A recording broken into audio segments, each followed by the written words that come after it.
some noise for your host, Mighty Joe W.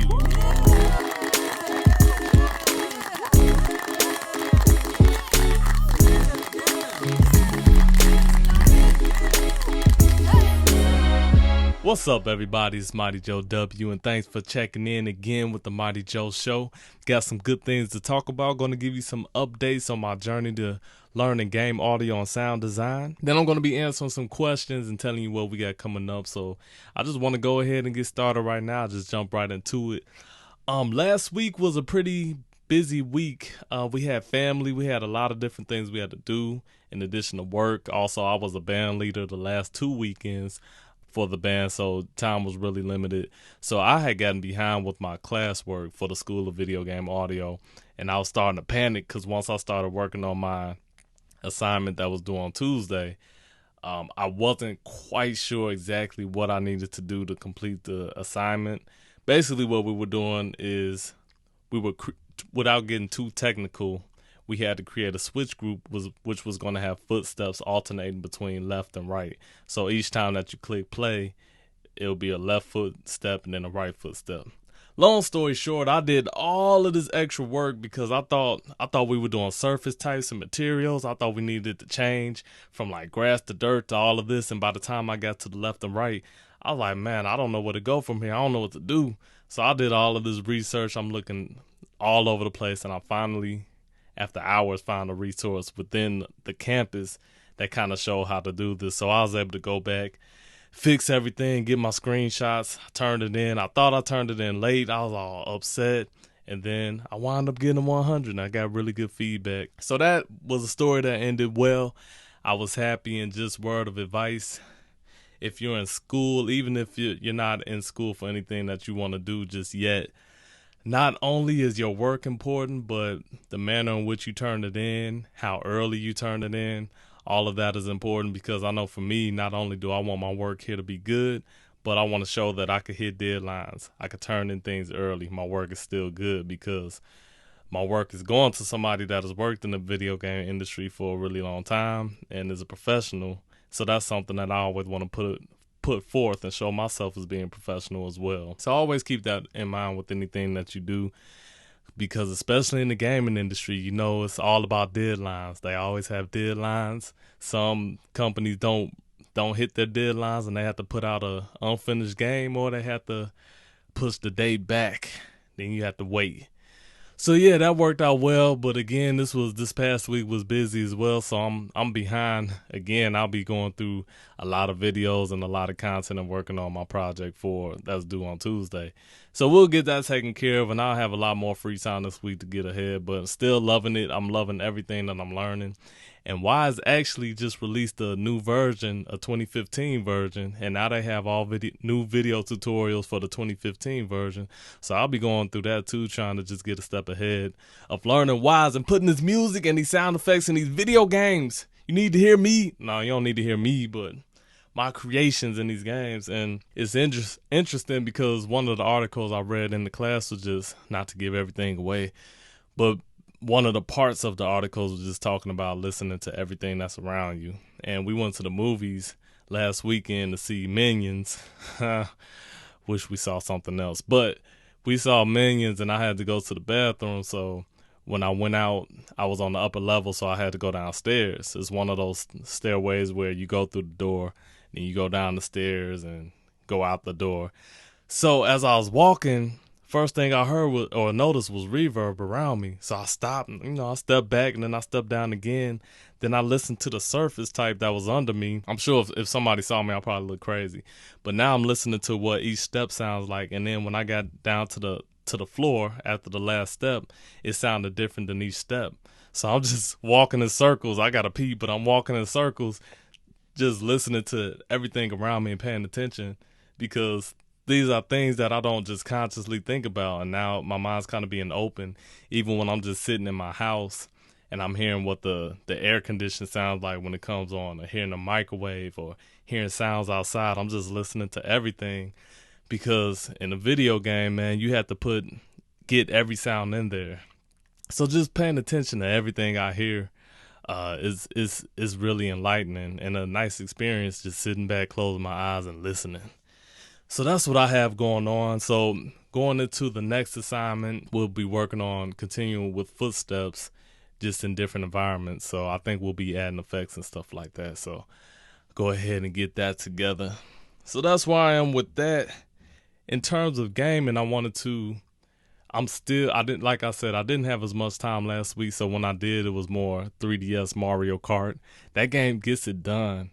And this is not even Mario Kart 7. This is Mario Kart DS. So that came out in like '05. So I've been playing that. This week I should have some more time to try something new. Have a long list of games to get to, a lot that are on the PlayStation Plus that I just either haven't started or haven't finished. So I still don't know what I'm going to go to next. If you have any suggestions, let me know. That could be PS3, PS4, or 3DS, either one. Because yeah, I'm wanting something new to really dive into. Like I said last time, I have Smash Brothers, but I'm looking for something more story driven. But it's really just gonna be something to hold me over till Fallout 4 come out. So anyway. But yeah, what I wanted to do was I wanted to answer some questions, which would be somewhat of a gaming related Q&A. So the first question: have you ever skipped class to play a game?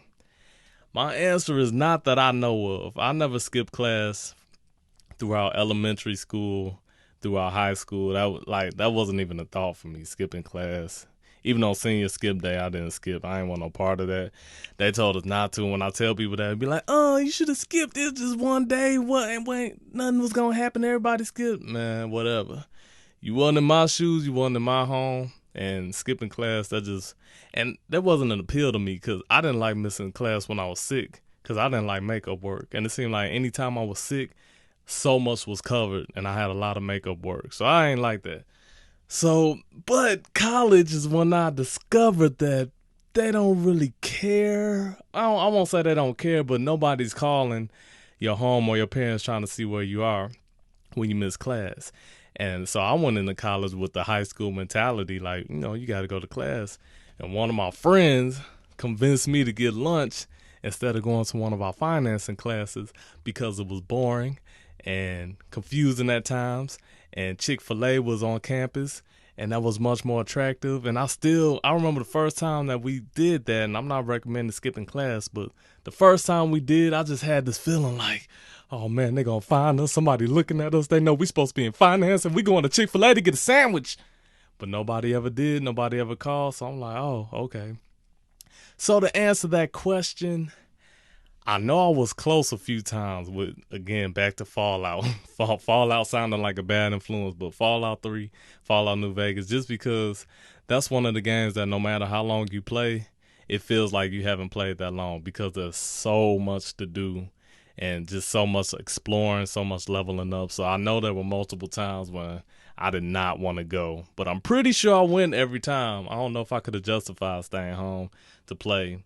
Like one of the guys we met my freshman year, he stopped going to class altogether to focus on WoW, World of Warcraft, game which I never played. And his roommates told me, like, man, don't even try it. This dude stopped going to class. I don't know what wound up happening to him, but sophomore year, I didn't see him anymore. So hopefully things got better for him. Maybe he got a little more focused because, yeah, I think he wound up not in school for playing some WoW. So be careful with that, man. Games are great, but don't get sucked in to the point where you're messing up your future. Moving on. Have you ever gotten in trouble for anything gaming related? I'm going to take that as getting in trouble with my parents with something, and I'm going to say no. I was pretty smart about the games I played out loud or around my parents. And I've heard of people that have had games on with cursing and stuff around their parents and got it taken away. That's unfortunate. I was pretty smart about that. So if I was playing GTA 3 or San Andreas or something like that, I made sure it wasn't around my parents because I know it was explicit language.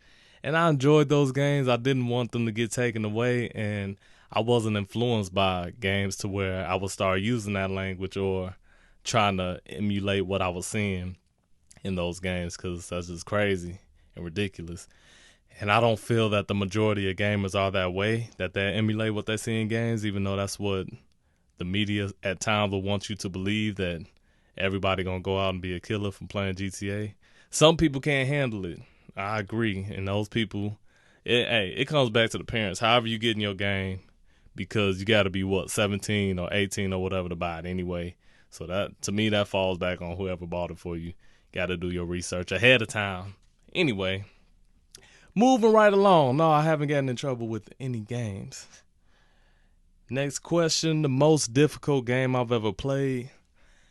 That is a difficult question. I don't know if I have one answer for that. So I'll name a couple of games that come to mind that I haven't finished because I've gotten stuck. I still haven't finished GTA San Andreas, and that was back from like '04. I think I talked about this before, but there's a helicopter mission or something where you flying around some toy helicopter. I think that's the mission I got stuck on. I actually looked it up not too long ago, and turns out a lot of people got stuck on that. So yeah, I never finished that game. I don't know how it ends. I can't remember if that game has difficulty levels, but I refuse to play games on easy. I usually play it on the normal setting, just to get that experience the way it was meant to be experienced, So I won't start a game on hard or on easy. I put it on normal. I ain't gonna play a game on easy because the other game that I got stuck on was Metal Gear Solid 4 on one of the bosses, and I refused to put it on easy, but I'm stuck.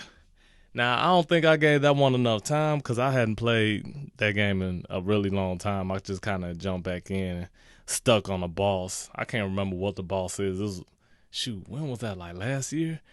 Some part where it's a building, you running up and down stairs and this dude teleporting around. Something like that. I don't know. I probably just butchered that. But those are two pretty good games that I never finished. And then a lot of games on the PlayStation Plus, like Max Payne 3. I haven't gotten that far on that game. What else is in there? Dead Space 2, I haven't finished that.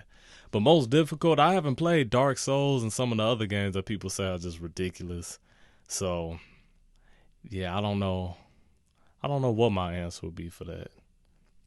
That does make me think about how games used to be whenever you only had a certain number of lives and you didn't have continues. And it's like a love-hate relationship with games like Resident Evil back in the day, where you had no continues, you had no lives. The only way to pretty much have a continue is you had to have an item called an ink ribbon, and you had to have a typewriter. And that's how you saved your game, and you couldn't just hit pause and save the game. If you didn't save it, you back at the beginning. And what made it even tougher was that some of the best bonuses that you could get came from beating the game without saving ever. And I remember one day, a nice Saturday afternoon, back in the day, I was playing Resident Evil 2, and I knew that game like the back of my hand because I used to play it all the time. I knew all the enemies, all the bosses, I knew all the puzzles, I knew where to get all the keys, I knew where to go. So I could beat that game pretty quickly within I would say 2 hours. That's really fast for beating that game. So I remember, man, I played all the way through it. I decided I was going to play without saving because whatever the bonus was, probably a rocket launcher or something like that, I really wanted to get. So I went ahead and tried it out. You already know where the story is going. I get all the way to the end, and there's like a scene with a bunch of zombies around right before you get to that final boss. And I just remember trying to shoot one of them, and the angle I took was just a poor angle, and I shot one of those explosive barrels, and I blew myself up, and I cannot believe I just dumped that time. It was 2 to 3 hours I dumped into it, and I didn't save once. There's no way to recover that. All of that I did, no way to recover. I was right at the end. So I was just sitting there, just paralyzed, stunned, couldn't believe that just took place, feeling stupid, feeling angry, and why did I do that? Why did I waste my time? Am I going to start this over? No, I'm finna go outside. So it was nice having that because there was such a sense of urgency when playing games, knowing that you can't just continue forever. But at the same time, yeah, it made games tough like that. So I think developers were smart for putting continue in because you want to encourage gamers to continue to play your game, not turn it off. And if you can continue, then you're going to play the game much longer. So kudos to them for doing that. So that's all I'm going to answer for today. I have an unboxing that I will be doing. I'll try to have that up tomorrow, and I have no idea what it is. It's my buddy Brolin. Shout out to Brolin, phenomenal drummer. He hooked me up with the box. I don't know what all is inside, but it's gaming related, so I'm gonna do an unboxing. I'll have that up hopefully tomorrow, so definitely check that out. And I will try to keep bringing this stuff to you, man. Whenever I get time, jumping back on YouTube. So I appreciate all the love in the comments, the people that miss me, the people that haven't. I appreciate you all. You guys have a great week, and I'll talk to you later. Peace out.